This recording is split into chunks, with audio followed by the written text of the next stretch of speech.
aoka iaraka mivavaka isika rehetra. Jesosy Tompo, mahatoky ianao amin'ny teninao ka lazainao mazava hoe tsy misy maharombana raha eo ampelatanako. Koa na dia mampisalasala nay mandrakariva aza ny fahavalo ny fanjakanao, hazony ao aminao zahay.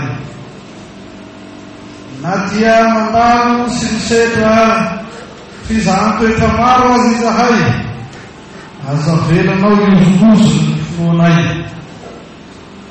Ary nafiry firentirety ny fakapanahy ianao ihany no maharesy izany sy mampandresy anay koa.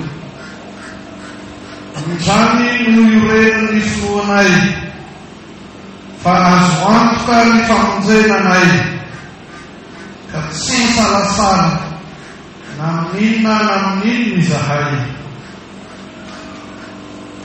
Ampio zahay mba hitahiry tsara ny teninao noho ny asa ny fanahinao masina, ka ho isan'izay maharitra hatramin'ny farany. Azo anay ny famonjena tokoa izahay. Amin'ny anaran'i Jesosy Tomponay. Amen. Faly miarahaba anareo havana malala rehetra tsy ankanavaka izahay miavaka. Manatrika ity andro manatantara ity. Ny isam-taona dia isam-taona kanefa miavaka. Fa izay manatantara ity andro ity dia eo ny fanokanana ity trano tsenonana ity sy ny fanakahoana. Ary eo ny fanokanana ny trano famakiam-boky eto mitomby fieferana. Eo ny fanokanana fiara anao ray aman-dreny eto amin'ity tomby ity. Izany no anolorana fiarabana manokana ho antsika rehetra, manatrika ny fahafenoana ny fahasoavan'Andriamanitra atolony sy ny asa ao amin'ny fiainantsika. Asa koa ny fitadidiana izay mahatsiaro, fa hibetsaka ihany no niverenana tempo amin'ity tombo fiheferana ity, sy efa nikasana ela ny handavoriana ny fanokanana. Fa ity no andro nataon'i Jehova ka hifaly sy ravoravo izany isika. Miarahaba antsika rehetra koa, fa araka ny fahatserovako azy dia ity no ho isan-taona mialohan'ny farany. Amin'izay andraisana pejy vaovao iray eo amin'ny fiainantsika eto amin'ny tombo lehibe Karamalaza. Satria ray volana Kapika anio no anatanterahana koa ny isan-taonan'ny Tomby Tory Saint-Rémy amin'ny STFLME. Ary rehefa kapika io dia hanomboka indray ny isan-taonan'ny tombo lehibe Karamalaza, ka dia mandray pejy vaovao iray isika. Eto mpamaranana ity taona iray niasana niaraka amin'ny tombo lehibe Karamalaza ny banjinana ny teny faneva ho an'ny taona lasa ity. Dia ity zany no amala-panarantsika azy raha eto an-tanindrazana. Fa amin'izay rahantsika amin'ny STFLME anaovana ny isan-taonan'ny tomby Anporo io sareny amin'ny ray volana dia hijanona indray ny fanazavana ity teny faneva ity. Iara-mitsangana isika hamaky ny teny faneva izay efa haitsika rehetra tsenjery no izy efa miainana taona iray latsaka kely izao. Mateo 5:20-7. Mateo 5:20-7. Iara-mitsangana isika hamaky ny Mateo 5:20-7 amin'ny anaran'i Jesosy. Fa izay maharitra hatramin'ny farany no ho vonjena.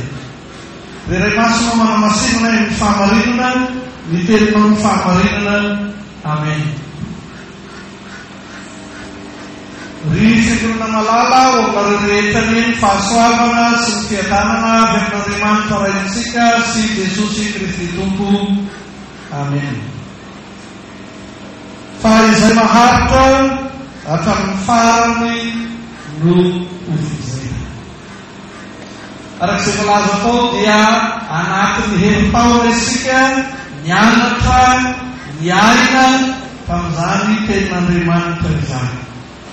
Fa mbola hametraka fanontaniana ihany aho androany ka manao hoe eo anatrehany filazany tenin'Andriamanitra hoe izay maharitra hatramin'ny farany no ho vonjena, dia misy koa izay manontany ka manao hoe misy izany izay tsy ho vonjena. Misy ve izany izay tsy ho vonjena? Fa misy koa fanontaniana manao hoe mety very ve izany io famonjena efa vitan'i Jesosy io? Mety very ve izany io famonjena efa azo tao Jesosy io?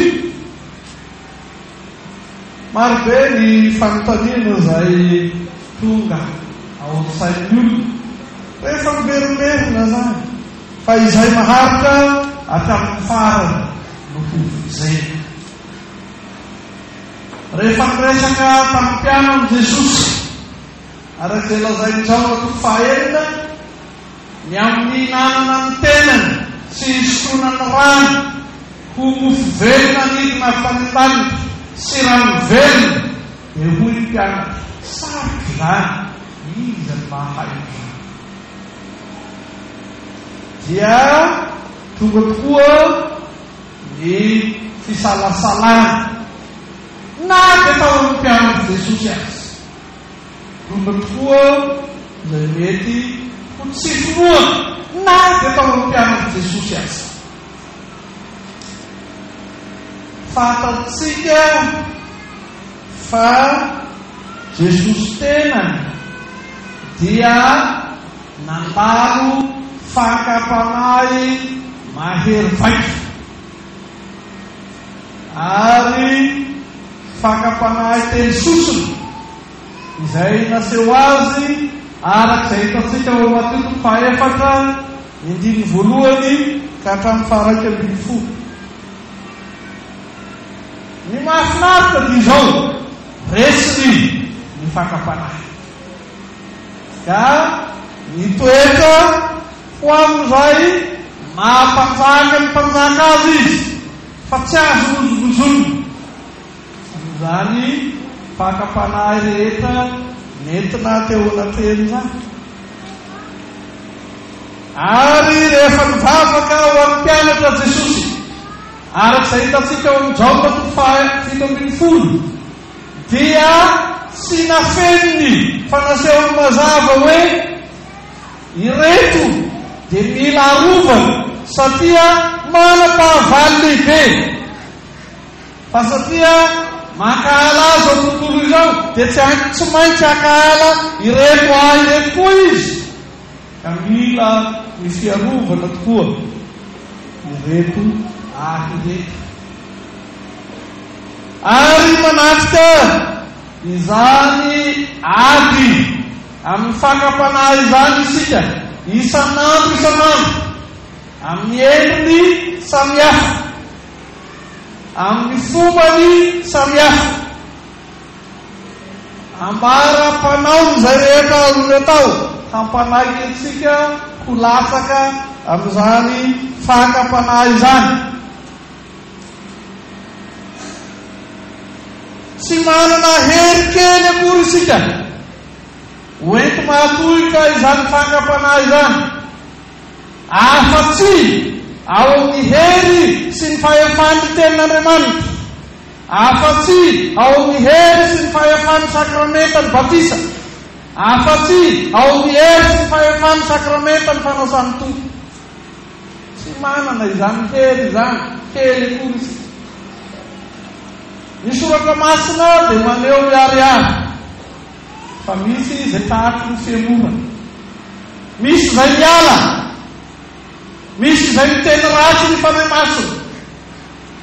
Ny tantara koa dia maneho miariary fa misy izay mienitra, misy izay miala, misy izay miteny ratsy ny fanahy masina. Fa amin'ireo rehetra ireo izay tsy natohika ny fakam-panahy ka tsy niazona ny finoana, fa na ho niteny ratsy ny fanahy masina, na ho nientaka ka niala tokoa, amin'izay finoana marina indro fa tsy manana anjara ao amin'ny famonjena izy, na dia vitan'i Jesosy fely fitanteraka aza izany. Zany indrindra no ilazany ten'Andriamanitra amintsika mazava amin'ity andro ity, fa izay maharitra hatramin'ny farany no ho vonjena. Milaza mazava hoe izay rehetra miady amin'ny fakam-panahy isanandro ka tsy mety lavo amin'izany fakam-panahy izany, tsy mety resy amin'izany fakam-panahy izany, tsy no ny hery tenany, tsy no ny hery-tsay, tsy ny fahaizana mampahalalany, fa ny hery ny fanahin'Andriamanitra miasa ho aminy, miazona ny finoana marina, mijoroany ho mpandresy tahaka an'i Jesosy, dia tondroina amin'izao teny faneva izao fa maharitra ka mahazo ny famonjena. Ry fiangonana malala, tena maro izay nihemity, izay nangatsiam-po, izay teny ratsy ny fanahy masina, na arak'izay ambarany ten'Andriamanitra, na arak'izay ambarany tantara eo amin'ny tantara ny fiangonana. Fa izao aoka ianao tsy ho isan'izay mivarolahy, aoka ianao ho isan'izay mijoro mpandresy miaraka amin'i Jesosy ka maharitra ny fakam-panahy rehetra, mahazaka ny fakam-panahy rehetra. Ho an'izany olona izany, ho anao ny fiangonana malala, no itenenan'i Jesosy hoe tsy isy haharobaka izay eo ampela-tanana. Ny ten'Andriamanitra izay novakina ao amintsika androany dia teny fikasana sy fanomezany toky lehibe, ka tsy ahatonga anao ho isan'izay tsy maharitra, tsy ahatonga anao ho isan'izay tsy mahazaka hiatrika izany fakam-panahy izany. Fa ny teny fikasana rehetra nomen'Andriamanitra na tamin'ny alalan'ny Isaia mpaminany izay novakintsika teto androany, na tamin'ny alalan'ny apôstôly Petera izay namakiantsika koa ny epistily faharoa ny soatan'i Petera, dia ity nafiry izay tsy mahazaka, nafiry izay tsy maharitra amin'izany fakam-panahy izany. Ianao kosa aoka ho isan'izay maharitra hatramin'ny farany handraisanao ny famonjena fely. Tsy avelan'i Jesosy, tsy avelan'i Jesosy ho raraka. Raha ny fanomezana no meny anao, raha ny fitiavana no tiavana anao, mitsangana ho mpiady maharesy ny fakapanahy rehetra. Fa io ny faharetana ambara ny tenin'Andriamanitra aminao anio. Tsy fakapanahy ihany izay afitiky ny fahavalon'ny fanjakan'Andriamanitra, fa na ny fizahan-toetra koa aza izay ataon'Andriamanitra tena dia tonga eo amintsika, ary mety mitondra fisalasalana, mety miteraka firoavam-tsay, ary izany indrindra no mahafizahan-toetra azy. Tsy vitsy mantsy izay mihevitra fa rehefa tonga ao amin'i Jesosy izy, na dia mbola eto ny fanjakan'Andriamanitra eto an-tany azy, na dia mbola amin'izao tany fiediana an-tany iva ny lapasan'izao azy, dia verina fa tsy misy intsony, fahoriana, fijaliana, satria lataka lalinao an-tsay, tafidika lalinao am-pody, fa izay antony hanatonany an'i Jesosy dia ny hampisirany ireo zavatsarotra ireo. Ambara ny tenin'Andriamanitra mazava fa niaraka amin'i Jesosy tao anaty sambokely ny mpianatra, kanefa tonga ny tafidivitra, kanefa nanonja ny ranomasina. Fa amin'izany indrindra no ariariany hoe tsy maintsy manatrika fizahan-toetra isika. Ambara ny soratra masina mazava fa lehilahy marina joba, lehilahy natoky an'Andriamanitra joba, kanefa tsy nisy karazam-pahoriana izay tsy niaka taminy. Ary azo lazaina mihitsy hoe tsy misy amintsika izao na iza mihevitra ny tena ho nitondra fahoriana mihoatra no mihafa, na mijalina mihoatra no mihafa, nanana an'izany fizahan-toetra nanjoanjoba zany, ka naharitana tanteraka ny fananana, naharitana tanteraka ny zanany folo, napotipotika ny nofo, nandatany ny vavy andefy mandry azy.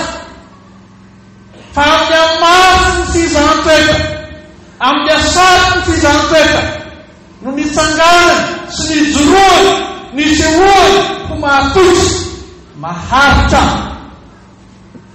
nazaka izany fizahan-toetra rehetra izany, ary nandray sady voninahitra ny fiainana, tsy joba ihany. Ary tsy izay ambara ny tenin'Andriamanitra ihany koa, fa maro izay efa naseho ny tantara amin'ny fijoroana mahaolombelona ho andreo rehetra niakitra ny fizahan-toetra tamin'ny fahasarotana rehetra, kanefa tsy nienitra, tsy niala, tsy niteny ratsy ny fanamasina, fa naharitra.